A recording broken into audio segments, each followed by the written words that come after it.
오늘은 재테크 목표를 세분화하자를 주제로 얘기해 보겠습니다.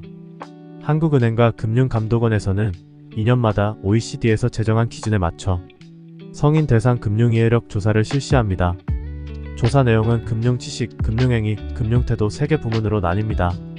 금융지식은 금융의사결정을 내리는데 도움이 되는 기본 지식을 평가하는 것으로 이자 개념의 이해나 인플레이션의 의미 등에 대한 문항으로 구성됩니다. 금융행위는 금융 관련 소비자가 하는 행위에 대해 평가하는 것으로 재무상황 점검이나 재무목표 설정 등에 대한 문항으로 구성됩니다. 금융태도는 소비와 저축, 현재와 미래, 돈의 존재가치 등에 대한 선호도를 조사합니다. 2022년 실시한 조사 결과에 따르면 한국인의 금융지식은 76점으로 OECD 평균에 비해 매우 높은 편에 속합니다. 금융행위도 OECD 평균과 비교하면 높은 편에 속합니다. 다만 조사 문항 중 장기 재무목표 설정 관련 점수가 48점으로 굉장히 낮게 나왔습니다. 장기 재무목표가 있다는 비중은 응답자의 37.7%에 불과했습니다. 금융태도도 OECD 평균 대비 점수가 낮은 것을 확인할 수 있습니다. 이를 종합하면 한국인은 금융지식은 높지만 장기 재무목표를 설정하지 않고 구체적인 목표를 위해 돈을 모으기보다는 현재에 소비하는 행위를 선호하는 사람이 많은 것으로 보입니다. 이전 영상들에서 월급의 40에서 60%는 미래를 위해 저축해야 한다고 말했습니다. 미래란 언제를 말하는 걸까요? 그리고 대체 무엇을 위해 저축을 해야 하는 것일까요? 이에 대해 구체적인 목표와 계획을 세워놓지 않으면 결국 장기적인 재테크를 지속할 의미를 찾지 못하게 됩니다. 모든 재테크가 먼 미래인 노후 준비를 위한 것은 아닙니다. 당장 5년 뒤, 10년 뒤에도 큰 돈이 필요한 일이 발생할 수 있으니까요. 이제보다 세세한 재테크 목표를 세워보시죠. 그러기 위해서는 우선 자신의 인생 계획을 세워야 합니다. 본인의 나이, 가치관, 지향하는 모습을 생각하면서 미래 청사진을 그려보세요. 예를 들기 위해 25세 사회초년생 홍길동과 30세 신혼부부 나신혼의 재테크 계획을 세워보겠습니다. 홍길동은 이제 대학을 졸업하고 사회초년생이 되었습니다. 사회생활을 해보니 모르는 것도 많고 어색한 것도 많습니다. 가장 어렵게 느껴지는 건 아무래도 돈 관리입니다. 매월 250만원의 급여를 받는데 이렇게 큰 돈을 처음 벌어보니 사고 싶은 것도 많아지고 하고 싶은 것도 많아지네요. 주변 친구들이 명품도 사고 해외여행도 다니는 걸 보면서 20대에는 시원하게 돈을 탕진해볼까 하는 생각이 들었는데 돈을 흥청망청 썼다간 왠지 나중에 후회할 것 같다는 생각이 들어서 재테크 계획을 세워보려 합니다. 저축비로 140만원을 설정했습니다. 부모님 집에 살다 보니 고정비는 크게 들어갈 게 없어서 통신비와 보험료만 10만원으로 설정했습니다. 생활비와 유흥비, 쇼핑에 사용할 돈으로 변동비 100만원을 설정했습니다. 변동비가 조금 많은 것 같지만 친구들과 노는 시간, 갖고 싶었던 걸 구매하고 싶은 마음을 전부 포기하기는 힘들어서 이 정도는 사용을 하고자 합니다. 그래도 총 급여의 56%를 저축하니까 나쁘지 않은 것 같습니다. 홍길동은 저축비 140만원을 어떻게 굴려야 할지를 계획하기 위해 재테크 목표를 구체화합니다. 결혼은 30세에 하고 싶은데 최근 뉴스를 보니 결혼에 필요한 비용이 평균 3억이라고 합니다. 신혼집 마련에만 2.5억 원이 필요하다고 하네요. 신혼집 마련은 전세대출을 활용한다고 해도 결혼식을 하는 데에만 5천만원이 필요하네요. 그 정도는 모아둬야겠죠. 40대 중반에는 주택 마련을 하고 싶은데 최소 3억 원은 모아둬야겠죠. 그 정도 돈을 준비해두면 주택담보대출을 활용해서 주택을 구매해볼 시도는 할 수 있지 않을까요? 60세 전에 노후 자금을 4억 원 정도 준비해둔다면 마음이 편할 것 같아요.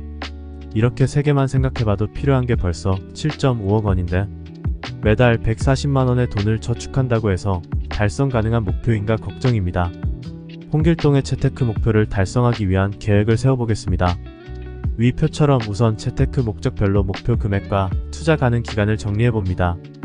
목표 수익률은 투자 기간을 고려하여 설정합니다.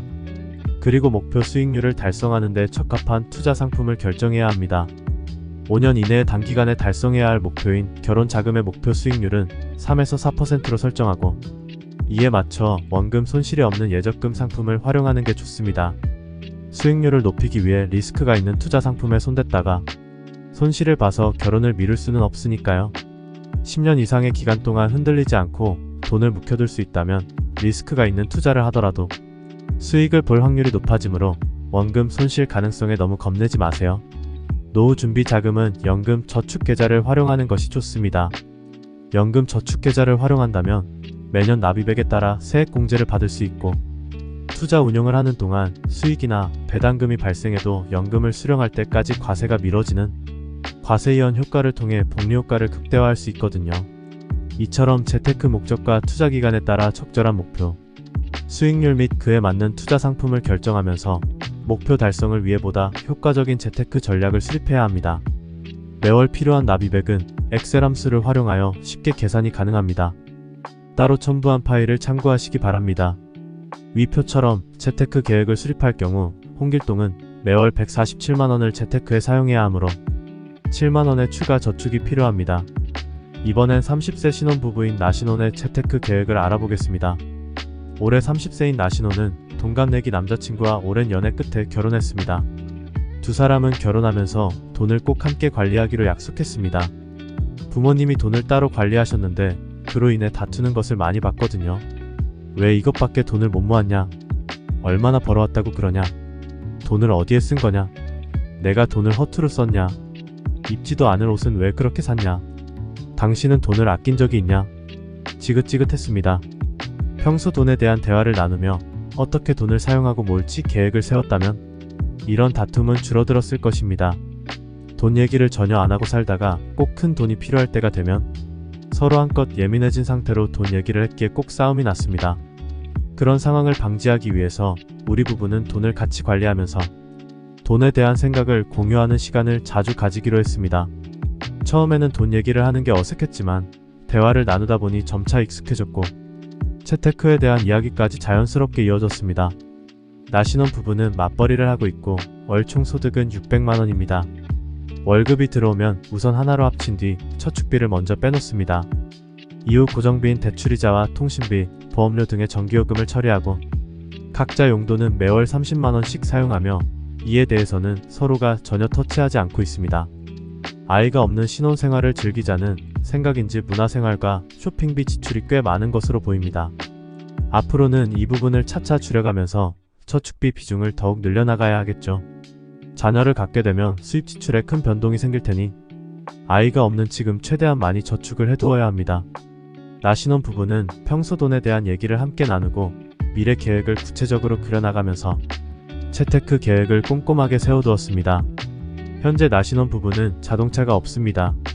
그리 큰 불편을 느끼지 않고 있지만 나중에 자녀를 가지게 된다면 아무래도 자가용이 필요할 것 같아 이를 목표로 돈을 모으고 있습니다. 결혼 10주년 기념 해외여행 자금을 마련하기 위한 투자도 하고 있죠. 45세에 맞춰 주택 마련을 위한 자금으로 6억 원을 준비해두고자 합니다.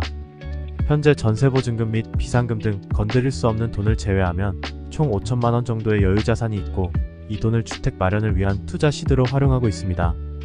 5천만 원을 15년간 투자하면서 연간 7%의 수익률을 달성하면 총 1.38억 원 정도가 됩니다. 여기에 매월 153.2만원씩 추가로 투자해서 15년간 연 7%의 수익률을 달성하면 4.62억 원이 만들어지므로 45세에 주택 마련 자금 6억 원을 준비한다는 목표를 달성할 수 있습니다. 나신혼 부부는 아직 자녀가 없지만 자녀 계획은 있습니다. 그래서 자녀 교육비도 미리 준비를 해두려고 합니다. 통계청 2023년 초중고사 교육비 조사 결과에 따르면 학생 1인당 월 평균 사교육비는 초등학생 46.2만원, 중학생 59.6만원, 고등학생 74만원입니다. 사교육비에만 8천만원이 넘게 필요하죠. 거기에 식비와 의료비, 병원비, 대학 등록금까지 생각하면 돈이 들어갈 곳이 한두 군데가 아닙니다.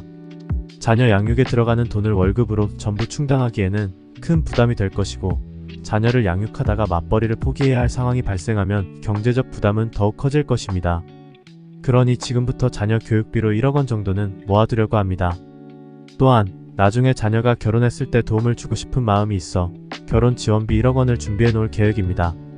자녀 교육비와 자녀 결혼 지원비는 똑같이 1억 원을 모으는 것이 목표인데 매월 필요한 납입 금액은 굉장히 큰 차이가 납니다. 자녀 교육비는 자녀 결혼 지원비에 비해 투자 기간이 짧고 이에 따라 목표 수익률을 낮게 설정하다 보니 매월 많은 금액을 납입해야 합니다. 자녀 교육비 목표 금액 1억 원 중 원금은 5,969만 원으로 원금 비중이 59.7%입니다. 반면 자녀 결혼 지원비는 투자 기간을 길게 가져갈 수 있고 이에 따라 목표 수익률을 높일 수 있어 매월 적은 금액을 납입해도 됩니다. 목표 금액 1억 원 중 원금은 2,200만 원이고 원금 비중은 22.0%밖에 되지 않죠. 시간에 따른 복리의 힘이 얼마나 큰 수익을 가져다 주는지 체감이 되시나요? 이처럼 재테크는 빨리 시작할수록 무조건 유리합니다. 동일한 목표 금액이라도 투자 기간이 길어질수록 매월 부담해야 할 금액은 줄어들고 복리의 힘을 통해 더욱 큰 수익을 창출할 수 있습니다. 그리고 같은 투자 기간이더라도 목표의 성질을 고려하여 목표 수익률을 다르게 설정할 수도 있습니다.